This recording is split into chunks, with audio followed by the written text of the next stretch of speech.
Today, we are unpacking what to do when a client can't afford your graphic design services. You're listening or watching the Design and Prosper podcast, episode 61.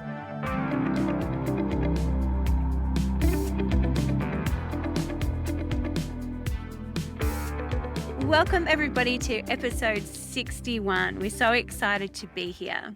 Yeah, hey, everybody. Hope you're doing very well. Yes. So a little while back, we recorded an episode 31. Your design quote is too expensive. So essentially, that one was all about how to deal with a potential client who isn't seeing the value that you provide. This episode addresses the flip side of that. So when a client wants to work with you, they see the value that you provide. You're the Chanel bag that they're coveting. They think you are awesome, but they simply don't have the funds to work with you. You are the thing that they want, but they can't afford you. Yeah, it happens. You'll have this dream client present themselves, but they just can't afford you right now. So what do you do? Yeah, that's it. So today we're going to unpack a few things, a few ways to handle that, because we want to make sure that you are honoring your business all the time. We are going to make sure that your business is on track and that you're not swaying and bending to meet somebody else's needs. So what can happen is you'll grow your business, right? And you will be attracting a higher echelon of client. That will just naturally happen as you progress through the years in your business. That's what happened in both Donna and my design businesses. But then you still want to do those beautiful startups. You still want to do those startup businesses that, to be honest, they just haven't made any money yet. But they're beautiful people. They will come along and you will want to work with them. So we want you to have some options if you do want to work with them. What can you do? Yeah, absolutely. So the first one would be to match your service to their budget. So we have to talk about money. We have to talk about it upfront and straight away and not be fearful of that conversation, especially with clients who you know already may not be able to afford you, or they've alluded to the fact that they want a cheaper production or whatever the case may be. So they might want a complete branding suite, for example, and perhaps they can only really afford stage one. So you could look at the whole branding suite and go, okay, normally I would deliver these 5 elements. For your budget, I'll deliver these 3 elements as stage one. I'm confident that your business will grow because I'm a branding specialist and I'm good at what I do. And I know that in time, you'll be able to afford stage 2 and we'll be able to add those extra 2 things that you didn't get onto the next rollout of collateral that we work on for you.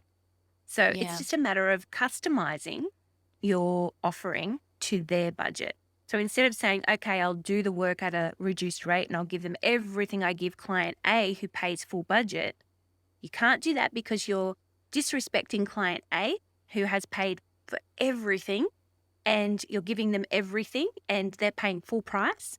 You can't turn around and do that for client B who doesn't have the budget and just do it at a reduced rate because you want to do the work. So we match services to budget. So we just customize it. Another way you could do it is just say they wanted a really big profile or a big brochure to showcase their services or whatever it might be or products.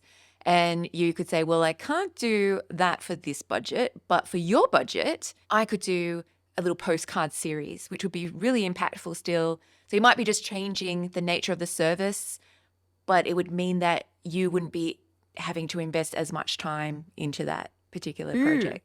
So there's lots of different ways you can do it. But so that's the first one, adjust your service or your offering to their budget. We're not saying for you to work more hours or, cram all this stuff into their budget, but they get less, essentially. Yeah. Because they get less than perhaps what their wish list was. And that's the conversation that needs to be had. Yeah, absolutely. The second option is to offer a template-based solution. Now, your beautiful design business may already have some templates ready, set, go. You might already have a passive income model set up with your business. But if you don't, this is a wonderful opportunity where you can actually say to your client, look, I would love to do this particular job. However, your budget doesn't match the type of work or the extent of work that is required to get this done. But what I am willing to do is I'm willing to create the first initial few pages for you.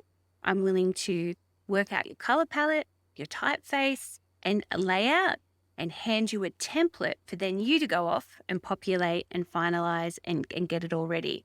If you've got some budget, it can come back to me and I will address the finished art for you or finish it off or whatever.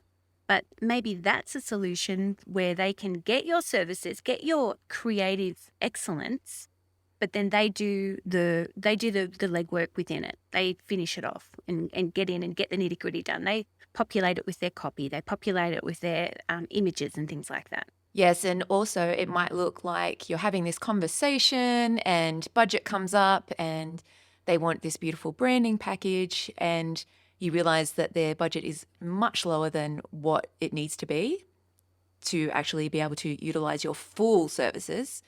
So if you have templates ready to go, you could say, look, having taken this brief and understanding your business, I really think this template would be beautiful for you. And a lot of designers have one-off ready-to-go templates as well, or they might have a limited edition template. So only 3 businesses can use it. And you could guarantee that it wouldn't be direct competitors and that sort of thing. And it's tweaked and adjusted to suit their business and their business model. So that could be a way to go, just with template-based work. It is a valid way for some businesses to get started. And to be honest, we'd rather them use a strategic template from you rather than just flying blind and picking one themselves off Creative Market or doing it themselves off a template in Canva. So it's going to be better. It's going to be more strategic. It's going to be more successful, even if it is template-based from a designer who has taken a brief. Yeah, absolutely. And I've actually done this in the past before. I've done a lot of big publications and things like that, annual reports and brochures, company brochures and the like. So lots of big document work. And they have come to our design studio and they haven't been able to afford our services at all. And we've offered this as a solution. Look, we'll set it up. We'll get you started. We'll get the content spread done. We'll roll out 6 double-page spreads. We'll address the layout. All of that will be done and then you just have to populate. And honestly, mostly they would then get through that process and they would find more budget. No, we just want you to keep going. Could you just keep going? And it was a bit of a strategy, I guess, but we genuinely wanted them to have a gorgeous strategic brochure. But then they would be like, oh, no, we found the money. We can see what you're doing. Interesting how they found the money for the Chanel bag after all, isn't it? Exactly. Yeah. Once I took it for a test drive, that's it. So it's really interesting when you do offer these services as a creative professional. They really see you as that. And I think that they do tend to come up with the money in the end eventually. So we'll get to that. We'll get to how no now doesn't mean no always, and no budget now isn't always no budget all the time. Actually, flipping back to what Chris said at the beginning, a lot of these gorgeous people are starting up and they're growing their business. So it's baby at the moment and it's going to grow. And you kind of want to be a part of that because their budgets are going to get bigger. So it's actually worth it for you to think strategically, how can I participate in this journey with you and honor my business? You know, you're always thinking, how can I honor my business and be paid what the project's worth? So we're always thinking about that and wanting to be a part of this beautiful journey. Yeah, how can I support them in their current stage of business? Yeah, I love that. And they're almost trying before they buy. And that's a really interesting concept that works for so many other business models. Like you think about the Netflix business model and the Audible business model where it's like they're almost trying before they fully invest. And then they've tried it, they've invested. You've been very well compensated for your time and your value. Yep. And it's a bit of a win-win. But then they've gone, hang on, this is too good. Well, I don't want to do it. I don't want to do it at all. I know. Literally, once they've tried it, they're like, oh no, I want to keep this Chanel bag going now. So, the only thing to add to template-based solutions is that you must include a video tutorial with that so that they are then completely autonomous with that template. It only needs to be a little Loom video or something like that, but it needs to be budgeted. You need to be paid for it. So we always got paid for the training that we delivered to our clients when we delivered templates. So make sure you add that in at the beginning. Yes. We love a little Loom video. It Yes. makes all the difference. Yes, absolutely. Okay, so another option to try is to use formula-based design strategy. This is where you tap into your wealth of resources, but it won't be a groundbreaking approach. You won't be basically uniquely looking at this client's work and creating a bespoke, unique solution for them. So, what you're saying is it will still be done by me. It'll still meet your brief. It'll be designed beautifully. It'll be gorgeous. However, I'm extracting the research phase. I'm going to lean on some research that I did over the last 10 years, the last 2 years, the last two projects, whatever the case may be, wherever you're at in your business. We're always working as designers. We're the masters of general knowledge. So we're always sort of storing things away for later. We're collecting samples. We're looking at different things. Our Pinterest boards are exploding. So we've already got some things that we can lean on. And that's what Chris and I like to call formula-based design. So we can just lean on the things that we already have existing in our repertoire, in our toolkit, and provide something that's really elevated without taking that deep dive into research, which makes the whole project a lot more affordable. Yeah, so this approach, and we've had this conversation with clients, like they don't have the budget to go this highly, highly conceptual, strategic, groundbreaking, award-winning design route, and that's what we always aimed for within our design studios. So we'd say that, it's not going to be this highly conceptual thing, right? But it's going to be beautiful. It's going to be appropriate. It's going to help you move the needle in your business. It's going to set up the foundations for your business beautifully. It's going to be highly functional, and it's going to appeal to your target audience. And that's okay. It doesn't always have to be the big, award-winning, guns a-blazing, groundbreaking creative for every client. It's not always appropriate as well. So, and then you're tapping into your internal resources or previous concepts that kind of didn't quite work out, or something that you've utilized in. We like to recycle, right? We're very environmentally conscious. Yes. We're going to recycle some things that kind of didn't quite get to that final stage, but they had potential. So we're tapping into our pool of resources that we've got. Yeah. But you need to be upfront about it. You need to talk to them about what their expectations are going to be for this. You're going to create something beautiful. You're going to create something that's really appropriate, but you're not going to need as much conceptual time. So they're going to save some money. So you're going to be able to do it within their budget. Absolutely. And I love the transparency around this because we had a lot of startup people come to us and could not afford us. And we would say, look, in order for us to give you the 10K logo, this is what it takes. We were clear. We were really honest about the way that we would absolutely get lost for 3 weeks in research in order to deliver something that was a really beautiful brand at that level. And then we'd say, but what we can do is we can do this for 5,000, for example. And then they would go, okay, that budget feels good. The deliverables feel good. And the promise of transformation feels right, because we were able to ensure that we would give them that growth based on what we're going to be delivering. So it's exciting to know that you have got a wealth of knowledge to lean on as well, that you are experienced experts, that you are a professional who has got a repertoire that you can lean on. I love that whole idea of recycling. And if you follow the one concept rule delivery, like Chris and I do, then when you work, you branch off in a few different avenues for a client, and you only present one. So that's not to say the other, say we branched off in 3, that the other 2 are just sitting there begging to be used and tweaked and transformed for another client. So it's beautiful to know that work is not wasted. I love that idea. Yeah, we actually, it was probably about 7 years into our business, we implemented this as a part of our business model. We had a simple branding starter package. And the understanding with the simple branding starter package is that it wasn't going to be highly conceptual. I hadn't even considered the idea of formula-based design before Donna mentioned it years ago to me. And I was like, oh, yes, that's what it is. It's formula-based design, because you're a designer. You've got the goods. You know what to do. So it's a really great way to help and assist start-up businesses for sure. Yeah, for sure. Okay, and another one, it's quite controversial. Chris and I actually discussed, do we talk about this or do we not talk Mm. about this, because it is so controversial. So this one is all about offering to do the work at their rate, so to their budget, but it's in exchange for a few things. So what we would like you to say is, okay, you've got $5,000 and my package is $8,000. That's a $3,000 gap. All right, let's talk about this. For $3,000, what are we doing? So why would I give you such a chunky discount? If I'm going to do that, then I have prepared for you a marketing plan where I'd like 3 dedicated posts on your social media channels. I would like a video testimonial for my website. I would like a written testimonial for my website.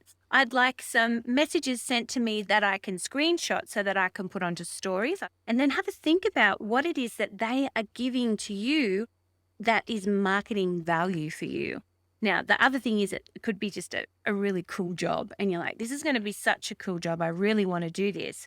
But again, Chris and I always bring it back to honor your business and make sure you are being paid. So never, ever just do the work at a reduced rate. Chris and I are like, no, don't do that.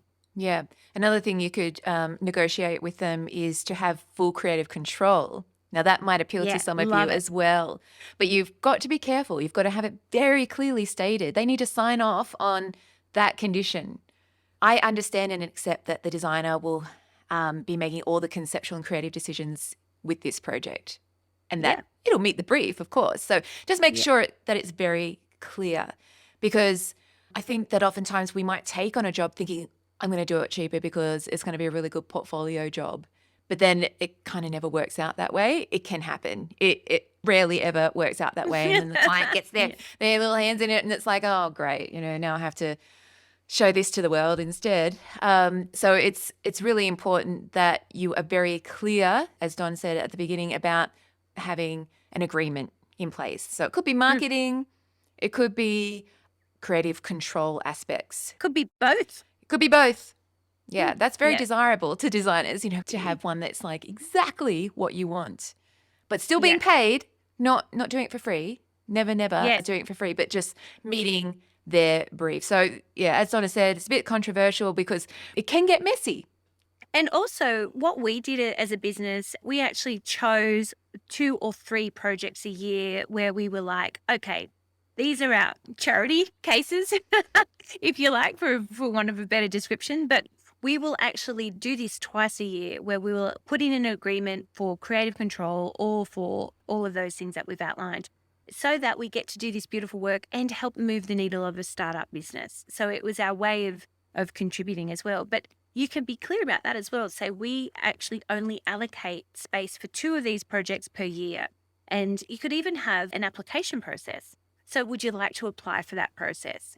It really sort of elevates the level of gratitude for what your business is contributing to their business. And they really understand the value of what you are giving them. And always, always mention the actual value. The value of it should be on everything. It should be on the proposal. It should be on the invoice when they pay the invoice. It should be everywhere, so that they understand that even though there's been an agreement, the value, the actual value of the work that you've done was 8,000, 2,000, 1,000, whatever it is.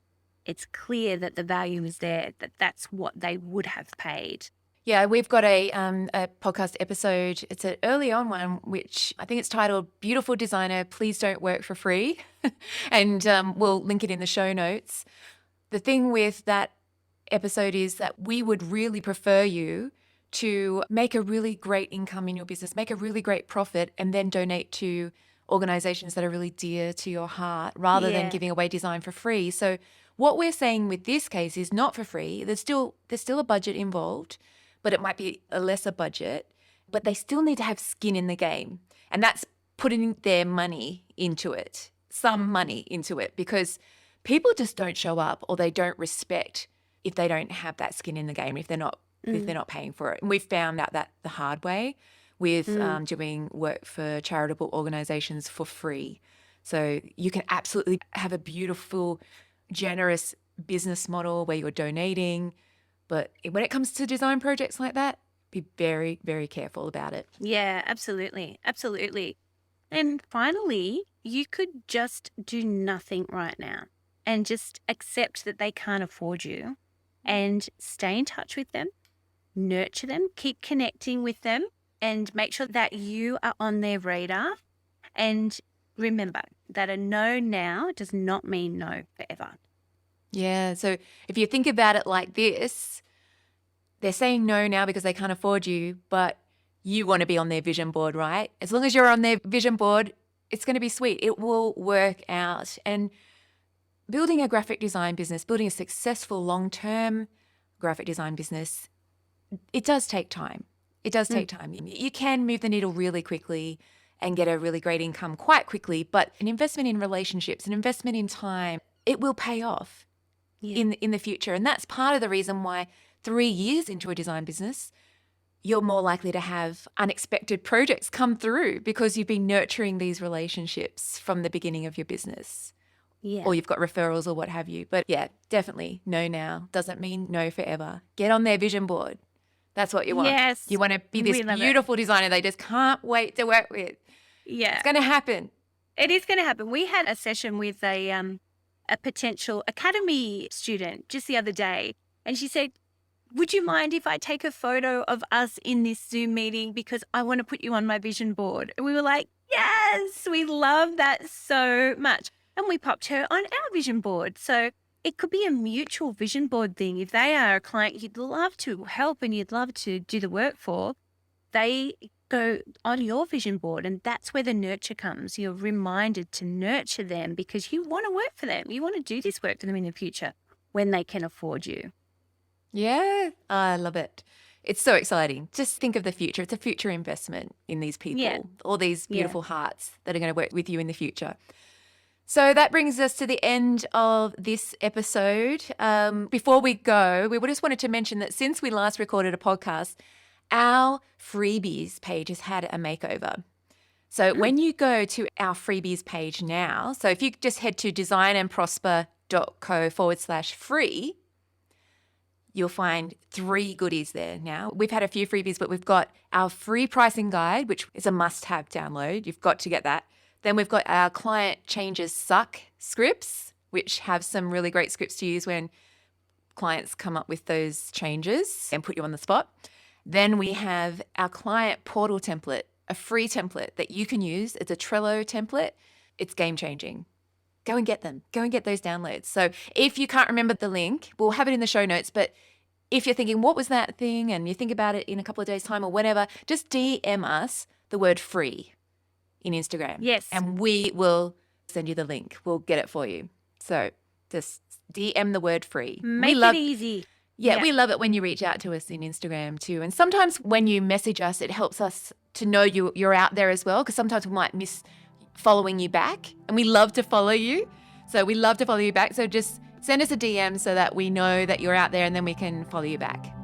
Yeah, absolutely. Yeah. See you next time. Bye, everybody.